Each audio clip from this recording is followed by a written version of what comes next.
Hello friends, स्वागत है आप सभी का आपके अपने चैनल में। भारत के कर्नाटक राज्य में हिजाब को लेकर विवाद जारी है। हिजाब पहनकर आ रही छात्राओं को क्लास में आने से रोका जा रहा है। विवाद बढ़ा तो 3 दिन के लिए राज्य में सभी शैक्षणिक संस्थाओं को कुछ समय के लिए बंद कर दिया गया है। वहीं कुछ स्टूडेंट भगवा वस्त्र पहनकर जय श्री राम का नारा लगा रहे हैं। कर्नाटक में हिजाब पहनने को लेकर विवाद नया नहीं है। इससे पहले भी कई ऐसी घटनाएं सामने आई हैं। रिपोर्ट के मुताबिक 2009 में वंटवाल के एवीएस कॉलेज में ऐसा ही मामला सामने आया था। उसके बाद 2016 में वेल्लोर के डॉक्टर शिवराम करांत सरकारी कॉलेज में भी हिजाब को लेकर विवाद हुआ था और उसी साल श्रीनिवाल कॉलेज में भी विवाद हुआ था। 2018 में भी सेंट एग्रेंस कॉलेज में बवाल हुआ था। जैसा आज उडुपी में हो रहा है वैसा ही वेल्लोर में भी हुआ था। उस समय कई छात्रों ने हिजाब पर प्रतिबंध लगाने की मांग को लेकर भगवा गमछा पहनकर के प्रदर्शन किया था। अभी 5 फरवरी को राज्य सरकार ने कर्नाटक एजुकेशन एक्ट 1983 की धारा 133(2) को लागू कर दिया है। उसके मुताबिक सभी छात्र और छात्राओं को तय ड्रेस कोड पहन कर के ही आना होगा।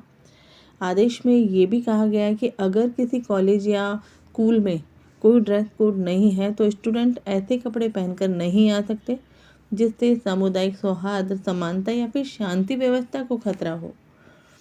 ज्योतिष से हम ये जानने की कोशिश करते हैं कि ऐसे जो घटना चक्र बनते हैं वो किन योग और किन ग्रहों के कारण बनते हैं।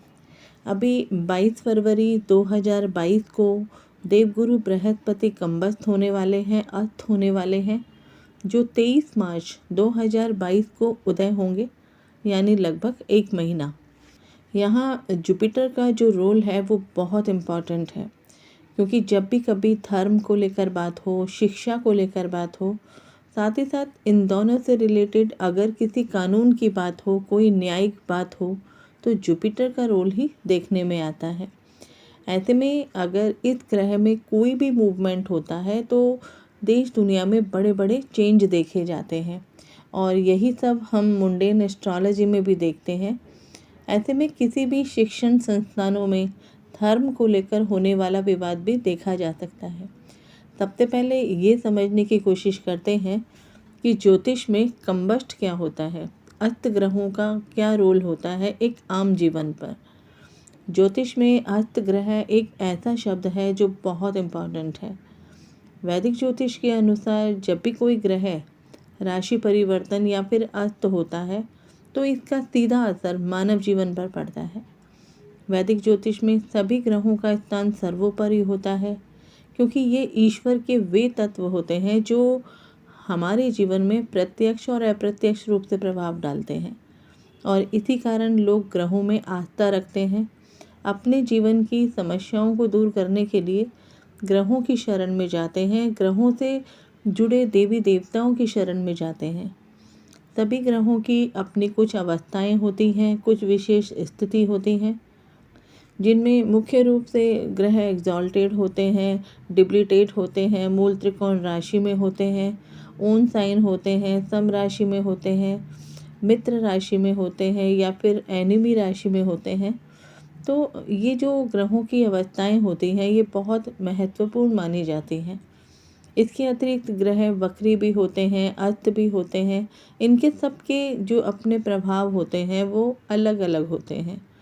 किसी भी ग्रह का अस्त होना किसी विशेष स्थिति और उसकी अंशात्मक स्थिति के ऊपर निर्भर करता है।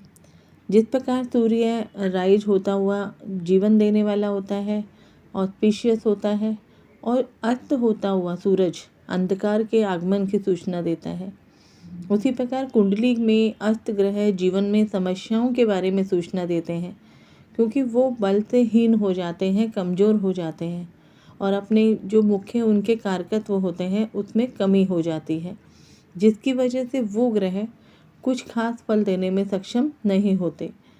हमारे ग्रह मंडल के यानी कि हमारे सौर मंडल के राजा सूर्य देव हैं और उनका प्रकाश सर्वाधिक होता है।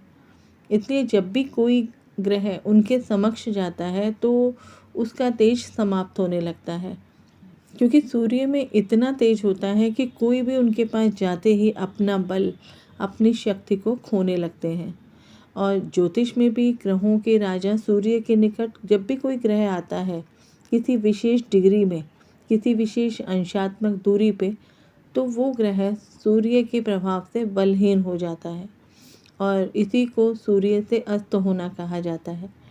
ऐसा होने से उस ग्रह के जो नैसर्गिक कारक होते हैं उसमें कमी आ जाती है और वो ग्रह अपना प्रभाव दिखाने में सक्षम नहीं हो पाता और बल से रहित हो जाता है।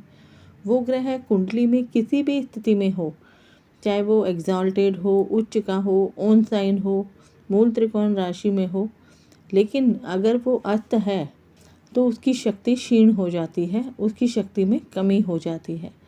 वास्तव में ग्रह कुछ विशेष निश्चित अंशों पर ही सूर्य से निकट होते हैं तो वो सूर्य के तेज में छिप जाते हैं। इसके कारण उसके जो मुख्य प्रभाव होते हैं उसमें कमी आ जाती है और यही ग्रहों का अस्त होना कहलाता है।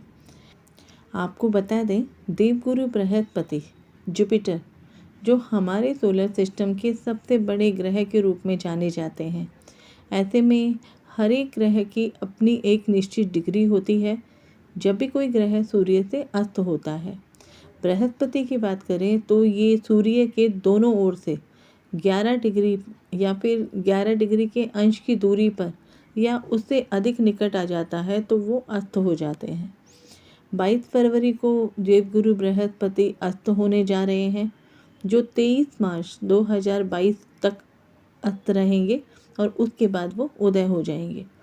ज्योतिष में बृहस्पति को संपन्नता के लिए, विवाह के लिए, वैभव के लिए, विवेक के लिए या फिर धार्मिक कार्य के लिए जाना जाता है, इसलिए इसका अस्त होना शुभ नहीं माना जाता।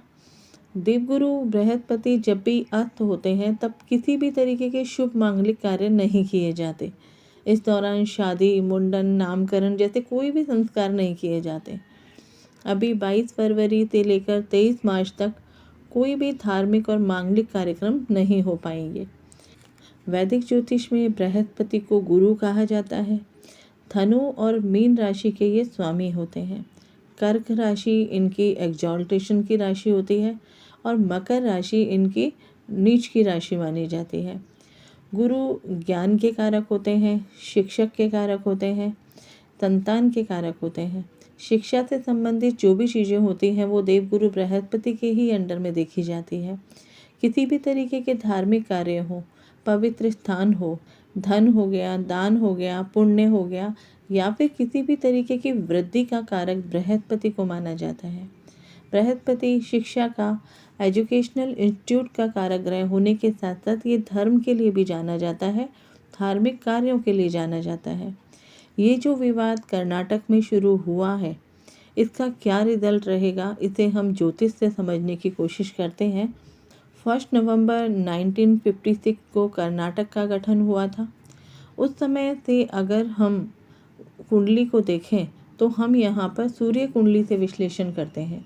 इस कुंडली में सूर्य की स्थिति अगर आप देखेंगे तो वो नीच राशि में है, यानी कि तुला राशि में बुध के साथ में, और लग्नेश शुक्र नीच का है 12th भाव में 6th लॉर्ड जुपिटर के साथ में। दो शत्रु ग्रहों का साथ होना, जिसमें लग्नेश शुक्र का नीच का हो जाना और शिक्षा का कारक ग्रह जुपिटर भी यहाँ पर डिफीट हो रहा है, लेकिन चंद्रमा के साथ होने से इस जुपिटर में थोड़ी सी पावर आ जाती है। एक बात पर अगर आप ध्यान दें तो लग्नेश शुक्र और 12th लॉर्ड बुध दोनों का आपस में राशि परिवर्तन है, तो यहाँ पर महिलाओं की तरफ इंडिकेशन जा रहा है और जो विवाद हो रहा है वो शैक्षणिक संस्थान में धर्म को लेकर होने वाले विवाद को देखा जा सकता है। वहीं अगर हम 5th हाउस की बात करें तो 5th हाउस में बैठे हुए मंगल का 8th आस्पेक्ट भी 12th हाउस पर आता है। 12th हाउस जहाँ पर लग्नेश है और 6th लॉर्ड जुपिटर है, शिक्षा के कारक, तो यहाँ से भी हम कह सकते हैं कि शिक्षा से रिलेटेड परेशानियाँ यहाँ पर दिखाई दे रही हैं। साथ ही साथ यहाँ पर मंगल का और पंचमें शनि का राशि परिवर्तन भी है, तो ये भी एक योग बनता है। तो कहा जा सकता है धर्म के साथ साथ शिक्षा के क्षेत्र में भी परेशानियाँ दिखाई देती हैं। साथ ही ये जो पंचमेश है उसके ऊपर राहु केतु का एस्पेक्ट भी है, तो कहीं ना कहीं से परेशानियां साफ तौर पे नज़र आ रही हैं। और अभी ये मैटर इतनी आसानी से सॉल्व नहीं होगा, बहुत कुछ अभी देखना बाकी है। अभी शनि धनिष्ठा नक्षत्र में आने वाले हैं, जुपिटर कंबस्ट होने वाले हैं और राहु केतु भी अपनी राशि परिवर्तन करने वाले हैं। अभी जैसे ही राहु केतु अपनी राशि परिवर्तन करेंगे तब सूर्य को पीड़ा होगी, यानी कि हमारी सरकार को पीड़ा होगी। सरकार किसी भी फैसले को लेने में कंफ्यूज हो सकती है। हालांकि तब तक जुपिटर उदय हो चुके होंगे, लेकिन मीन राशि में चले जाएंगे। तो बहुत कुछ अभी देखना बाकी है। देश में धर्म को लेकर विवाद बढ़ सकता है, सिचुएशन ड्रास्टिक हो सकती है, लेकिन हमारी सरकार जल्दी ही इस पर अपना फैसला सुना देगी। यही योग अगर आप भारत के चार्ट में देखते हैं तो भारत के चार्ट में भी राहु शिफ्ट होकर 12th हाउस में जाएगा और केतु 6th हाउस में आएगा और फिर से वहाँ पर वो 6th हाउस के नेटल जुपिटर को पीड़ा देंगे। जब तक जुपिटर मीन राशि में नहीं चला जाता अपनी खुद की राशि में, यानी अप्रैल 2022 में, तब तक सरकार कोई ना कोई फैसला निकाल ही लेगी। लेकिन जुपिटर जब वक्री होगा एक बार फिर से ये मैटर गरमाएगा। उम्मीद तो ईश्वर से यही करते हैं कि इस तरीके की घटनाओं में शिक्षा का बहुत बड़ा नुकसान है, जिसे धर्म के साथ जोड़ना उचित नहीं है। और हमारी सरकार जल्दी ही इस पर कोई फैसला ले लेती है तो बहुत अच्छा है। बहुत से स्टूडेंट्स के जीवन में एजुकेशन को लेकर के जो ये विवाद खड़ा हुआ है, इसकी वजह से उनके फ्यूचर में बहुत सारी परेशानियां खड़ी हो सकती हैं। आशा करती हूँ ज्योतिष के दृष्टिकोण से आपको ये वीडियो ज़रूर अच्छा लगा होगा। मिलते हैं अगली इंटरेस्टिंग ज्योतिष की नई जानकारी के साथ। तब तक अपना और अपने परिवार का ख्याल रखें, सुरक्षित रहें। जय हिंद, जय भारत।